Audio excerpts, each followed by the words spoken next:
Dave Brown has invented the Bodyguard, a self-defense glove he believes could serve everyone from law enforcement to wilderness enthusiasts. He's so sure it's safe, he's willing to let his little brother demo it for us. How come you're letting your brother shock you? I guess I owe him one. All right, where you want to get hit? Armor of the leg, what do you think? I would probably say your leg's gonna be a little more Thigh? resilient. Your arm. Yeah. Okay, ready? I'm ready. What was it like? Felt like I got bit. By like a dog, like just sort of, like it penetrates Yeah. the muscle. You did not feel like keeping up your attack on this guy. Oh, no. right? There's no way you would continue No. dealing with that. It's funny. Good work. Is it fair to say that the two of you are even now? Yeah. No, don't. Just one time. No, even one time. Come on. No. Long before any of the heavy hitters got involved with the Bodyguard, Dave had to enlist a lot of help from the grassroots folk. People like Dave's mom's shoe repair guy. He sewed the glove portion for every one of Dave's prototypes. Why you? Why would he come to you, the foot guy, with the hand job? So I really interesting when he showed up the first time. And I said, you know what? I want to be part of this. And then you decided, all right, I will sew his fancy mittens. Yes. Next, the glove needed a hard shell to protect both the user and all that super sensitive technology. And once again, Dave tapped into Mom's connections. This time, it was a design fabricator, Robert Marker. His mom, at that time, was going to the same hairdresser that I got my hair cut at. Yeah. Which is just down the street. In fact, she lives in the neighborhood here too. By the way, I'll stop you there. Your hair looks fantastic. Thank you. Robert happens to build race cars, and he knew how to construct a shield that would be light and strong. So he got his buddy fabricator in on it and set to work. Did you apply any of the learning that you would have from trying to make a car as light and strong as possible to something like this? Sure. Maybe Dave could get a whole bunch of bumper stickers on this and get some funding. You know what I'm talking about? Now that he had a quality prototype, it was time to get it in front of the bigwigs. And with a little more help from Kevin Costner, Dave got an appointment to make a presentation to the Pentagon. I was in the Office of Secretary of Defense And for how long? for 20 years. The first time I met Dave, I'm at this event. I have over 300 vendors that are there, and this young man comes up to me.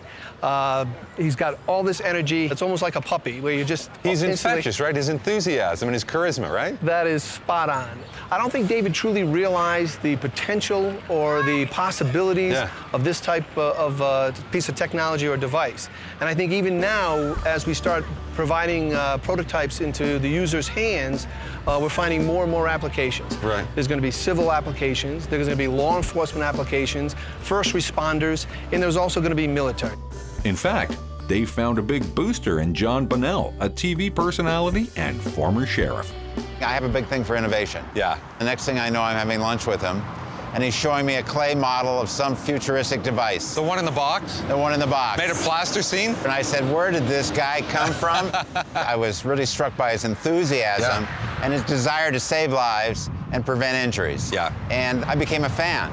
So, the Bodyguard was inspired by a mountain lion attack, built by Dave in his garage, his mom's shoe guy, and a former neighbor. You know, maybe I should make sure it's safe. I'm just saying. Mike and Tom here are bigwigs at NTS, a leading provider of testing and engineering services in North America. It's not an opera glove. I asked. They're not here to endorse this product. They're here to see if this puppy can take a beating. We're gonna hit this 333 newtons. 333 newtons. That's about the amount of force used to hit a nail with a hammer. 1, 2, 3. 333 newtons? No problem. But what about a pointed attack? Something that concentrates the force on a much smaller area.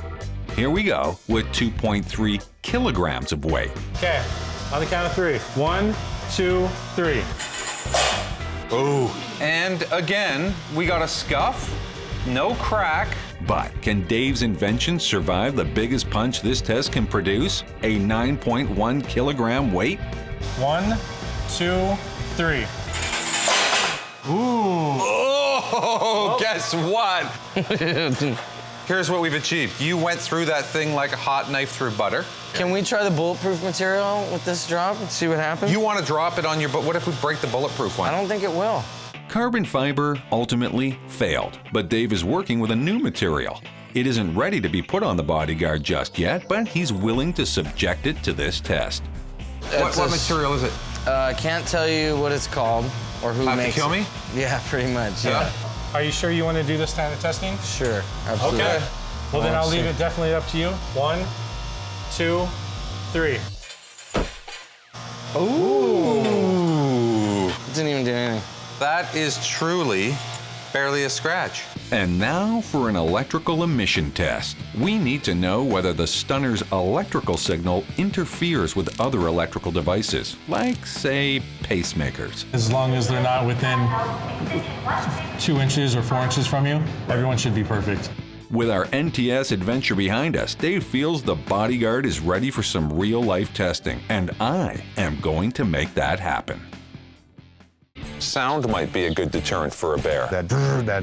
That's definitely unsettling for most animals.